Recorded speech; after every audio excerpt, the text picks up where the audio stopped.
ஆன்மீக அன்பர்கள் அனைவருக்கும் வணக்கம். உங்களையெல்லாம் இந்த ஆன்மீக சேனல் மூலியமாக சந்திக்கிறதுல நான் ரொம்பவும் சந்தோஷப்படுறேன். நாங்கள் போடுற வீடியோலாம் உங்களுக்கு பிடிச்சிருந்ததுன்னா நீங்கள் லைக் பண்ணுங்கள், ஷேர் பண்ணுங்கள். குளத்தூர் பாபா டெம்பிள் சேனலுக்கு நீங்கள் சப்ஸ்கிரைப் பண்ணுங்கள். இன்னைக்கு தைப்பூசம் அப்படிங்கிறத பற்றி ஒரு சின்ன பதிவு தரப்போகிறேன். ஏற்கனவே தைப்பூசத்தை பற்றி நிறைய விஷயங்கள் உங்களுக்கு சொல்லியிருக்கேன். அதெல்லாம் பழைய பதிவில் நீங்கள் பார்த்தீங்கன்னா கண்டிப்பாக உங்களுக்கு தெரியும். இன்னைக்கு ஒரு குட்டி பதிவு.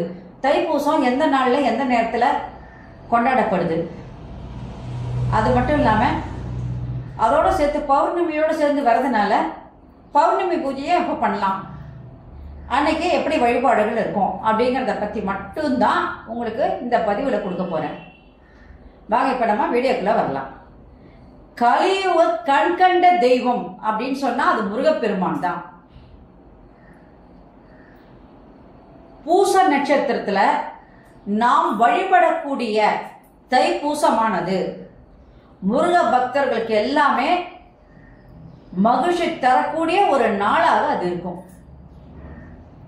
அதுலேயும் பௌர்ணமியும் பூச நட்சத்திரமும் ஒன்றாக இணைந்த நாள் தைப்பூச திருவிழா. அன்னைக்கு தான் நம்ம இந்த விழாவை கொண்டாடுறோம். இந்த வருஷம் தைப்பூசம் 11/2/2025 செவ்வாய்க்கிழமை தை மாசம் 29ஆம் தேதி கொண்டாடப்படுகிறது.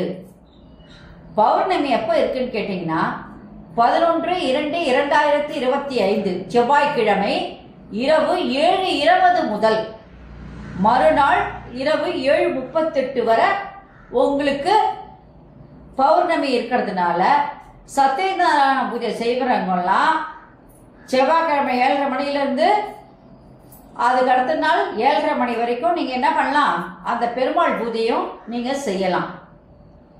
இந்த பூஜைகளை செய்யும்போது ராகு காலம், யமகண்டம் இதை தவிர்த்து நீங்கள் எப்போ வேணாலும் இந்த வழிபாட்டுக்குரிய நேரமாக நீங்கள் எடுத்துக்கலாம். இப்போ பழனின்னு பார்க்க போனீங்கன்னா இந்த தைப்பூச திருநாளில் பால் குடம் எடுத்துகிட்டு போவாங்க, அழகு போடுவாங்க, காவடி எடுப்பாங்க. இந்த வழிபாடுகள் எல்லாம் பல வகையிலும் அந்த இடத்துல நடந்துக்கிட்டே இருக்கும். இது உலகம் முழுவதும் கொண்டாடுற ஒரு பண்டிகைன்னு கூட நம்ம அந்த தைப்பூசத்தை சொல்லலாம். இலங்கை, மலேசியா, சிங்கப்பூர் இந்த நாடுகள்லாம் அந்த தைப்பூச விழா மிக மிக மிக சிறப்பாக முருகனுக்கு பூஜைகள் நடைபெறது இல்லாமல் அங்கேயும் அந்த மாதிரி வேல் எடுத்து பால் குடம் எடுத்து இதெல்லாம் அவங்களும் அங்கே காவடிகள்லாம் அங்கேயும் எடுக்கிறாங்க. அங்கேயே முருக பக்தர்களுக்காக அவங்களும் அதை தொடர்ந்து வழிபாடுகளை செஞ்சுக்கிட்டு தான் வராங்க. அதனால இது ஒரு உலகம் முழுவதுமே கொண்டாடுகின்ற ஒரு விழா என்று கூட சொல்லலாம். அன்னைக்கு தினத்துல முருக பக்தர்கள் எல்லாம் பாத யாத்திரை போவாங்க. பாத யாத்திரை போய் பழனியில முருகனை வழிபட்டு அங்க என்ன பண்ணுவாங்க, அவருடைய அருளை பெற்று வருவாங்க. இது தொடர்ந்து ஒரு வாரம் கூட நடந்துகிட்டே இருக்கும். தைப்பூசம்ன்றது ஒரு வார விழா கூட நம்ம சொல்லலாம். இதுல முக்கியமா நீங்க அன்னைக்கு படிக்க வேண்டிய புஸ்தகம்னு பாத்தீங்கன்னா வேல் விருத்தம் படிங்க, கந்தர் அனுபூதி படிங்க, திருப்புகழ் பாடுங்க, கந்த சஷ்டி கவசம் சொல்லுங்க, 108 போற்றி சொல்லி சாமியை அன்னைக்கு நீங்க வழிபாடு செய்யுங்க. இதெல்லாம் நீங்க வழிபாடு செய்யும் போது இறைவனுடைய அருள் நமக்கு தானாகவே சேர்ந்துடும். அது மட்டும் இல்லாமல் கோயிலுக்கு போக முடியும்னு சொன்னா கண்டிப்பா கோயில்ல போய் அந்த அபிஷேகங்கள்லயும் அந்த ஆராதனைகள்லயும் நீங்க போய் கலந்துக்கலாம். அதனால அந்த கோயில் வழிபாடுன்றது அன்னைக்கு முருகர் கோயில் வழிபாடு மிக மிக சிறந்தது. அதனால வீட்டில் விரதம் இருக்கிறவங்களும் சரி, விரதம் இல்லாதவங்களும் வீட்டு பூஜையை முடிச்சுட்டு கண்டிப்பாக கோயிலில் போய் அன்னைக்கு ஒரு நாள் கடவுளை பார்த்துட்டு வந்தீங்கன்னா ரொம்பவும் சந்தோஷமான ஒரு நாளாக அது இருக்கிறது மட்டும் இல்லை, முருகனுடைய அருள் கிடைக்கக்கூடிய ஒரு நாளாகவும் அது இருக்கும். நன்றி, வணக்கம். இந்த வீடியோ உங்களுக்கு பிடிச்சிருந்ததுன்னா நீங்கள் லைக் பண்ணுங்கள், ஷேர் பண்ணுங்கள். குளத்தூர் பாபா டெம்பிள் சேனலுக்கு நீங்கள் சப்ஸ்கிரைப் பண்ணுங்கள்.